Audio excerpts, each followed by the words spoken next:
नायब वज़ीर-ए-आज़म इसहाक डार D8 summit में शिरकत के लिए काहिरा रवाना हो गए हैं। तर्जुमान दफ्तर ख़ारजा का कहना है कि नायब वज़ीर-ए-आज़म इसहाक D डेवलपिंग 8 समिट में पाकिस्तान की नुमाइंदगी करेंगे। उनका कहना है कि डेवलपिंग 8 समिट 19 दिसंबर से काहिरा से शुरू हो रही है। D8 समिट के साइड लाइन्स पर इसहाक डार की काहिरा में 2 तरफ़ा मुलाकातें भी होंगी।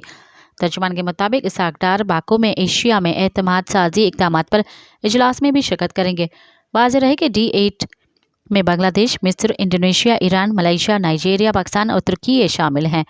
इससे 1997 में जनूब मशरक़ी एशिया से अफ्रीका तक फैले हुए ममालिक के दरमियान ताउन को बेहतर बनाने के लिए कायम किया गया था। मज़ीद ख़बरनि ऐं तफ़सीलात लाइ विज़िट कयो असांजी वेबसाइट www.awamiNewsHD.com ऐं ॾिसंदा रहो अवामी न्यूज़ HD।